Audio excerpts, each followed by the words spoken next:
This is an interesting plant that I've seen over the last couple of years showing up in supermarkets, occasionally in health food stores. They call it sea asparagus where I live. It's incredibly salty and has a texture that's almost like you're eating seaweed. In fact, when I first encountered it in supermarkets, I thought it was a seaweed, but it's not. It's just a really gelatinous plant. It grows here in the Southwest. It's really loaded in salt. You know, if we crushed it up, you'd be able to see that it has a gelatinous quality to it. When you chew it up, the salt's almost overwhelming. What's really interesting about it is the amount of salt it can tolerate in its tissues. That salt is its strategy. So on the occasional times when it does rain here, this plant, because of the salt, because of salt's affinity for water, it pulls moisture into itself directly. So it's very difficult for water to escape from this plant when it rains. And it's just one of those interesting strategies. Most of the plants out here are either going to be really salty or have kind of like a waxy resinous layer that protects them from evaporating moisture. The plants here are teachers to us about how we can keep water in our bodies when we're in an environment like this. The universe is always changing, isn't it? Yes. Always changing. So if we start to set up rules about how we're going to live or what we're going to do, see, I love this. People aren't really that confident about food as an example, but they get real confident about the rule set they've accepted as true. So they can be like, they don't really know what to eat, but if they have a rule, like I only do 100% this, then it's like they feel more comfortable because they got a snap answer or they got something to lean on, right? Lao Tzu, who wrote the Tao Te Ching, you guys know what I'm talking about? Like Taoist China, right? He says, if you lean on any one concept too long, it will collapse. Fair? You guys feel like that's a fair statement? Yeah. Yes. Anything. It's like, you can do anything. You can do it with food, right? You can be like, yes, the 100% this makes the most sense to me. But you do it long enough, eventually it starts to unravel. Everything's like that. Eden Hot Springs, a place where we're going to unravel things. This is amazing, right? We call this the big pool. We call it the Venus pool.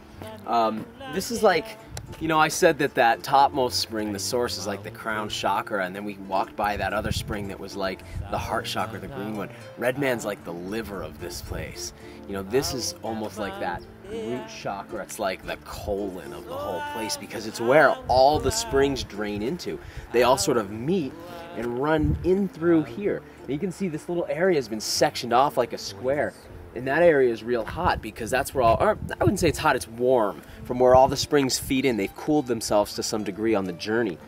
And then the water spills over the edge into this massive pool. It's got to be at least 9 feet deep out there in the middle. And it's the size of an Olympic swimming pool. So it gives you this place where you can swim out. And like I said, because of the salinity of the water, the salt content, you get out there over your head in that water. The ground's coated in a beautiful kind of furry algae. It's like a carpet. It feels amazing, right? It's like completely organic and alive because it's an ecosystem. You get out there over your head, you can open your eyes underwater and move with the resistance of the water in every direction, 360 by 360.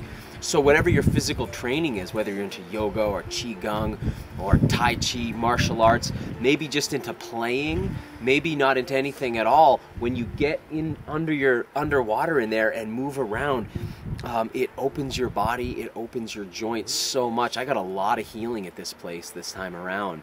One of the things I love about this place is it's really, the focus is always on healing. There's been great body workers, there's been colon hydrotherapists, there's been nutritionists here, people doing sound healings, and I got a lot of healing. I got some great body work, and thank you, Celeste, for the TMJ work. Got some good jaw work here. But the most therapeutic thing for me has been soaking in the springs, of course. And this one just allows you to explore hot springs in a way that you don't usually get to. As I go spring jumping to different places around the world, it's rare that there's a hot spring so deep that you can immerse yourself in it like you can here. So this is another one of the really unique features about this place. That water spills out over the edge, runs down into the desert, and forms a giant pond back there. And it's actually a cool pond. The water's given off most of its heat by then. And there's fish and frogs, turtles. The bufo toad lives here, who comes out when the rains come, and that's the DMT toad, the psychedelic toad of the Sonoran Desert. And that's an interesting story. If you don't know anything about that, look up the bufo toad who produces DMT in his skin, 5-MeO-DMT. It's a very interesting animal. all around here are the mesquite trees. And so I'll show you some of those mesquites, because mesquite's a real popular food out in the superfood community. I'll show you where it comes from.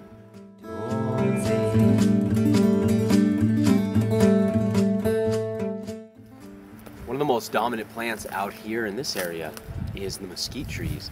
And they're great. They provide a lot of fuel in the form of wood, and also some really nice shade. Now, we just showed you some of those mesquite beans up in the tree. Most of them have fallen now at this time of year. So you can see scattered on the ground all these mesquite pods. It's like a legume. This was one of the most important food sources to the Apache, who weren't really farmers but more into ranging.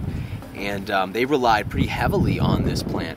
Now what they would do is dry it out, toast it a bit, and grind it on the metate, which is like a mortar and pestle but more flat, and grind it into a flour.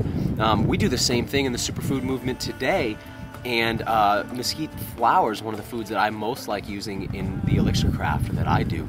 You can check that out at elixircraft.com or on my website if you want to know more about that. But I use this in a flour often. Now we've gathered a bunch of them together, and we'll bring those with us as we continue our tour through Arizona. You can eat it just as is, and it's pretty good food. It's got quite a bit of sugar in it. One of the things that I've learned in studying the Apache is that they relied very heavily on this as a food, and in the rare times, occasionally, the crop will fail because of climate.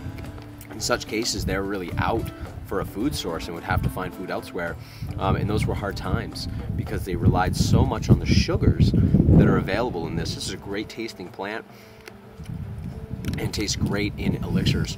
And coming here to Eden Hot Springs, you can gather your own and produce your own mesquite, which is always neat. It's always really fun to see where your food really comes from. Hey, thanks for being present with us at danielvitalis.com. Keep checking back, as we're going to keep putting up more and more interesting footage and interesting information for you.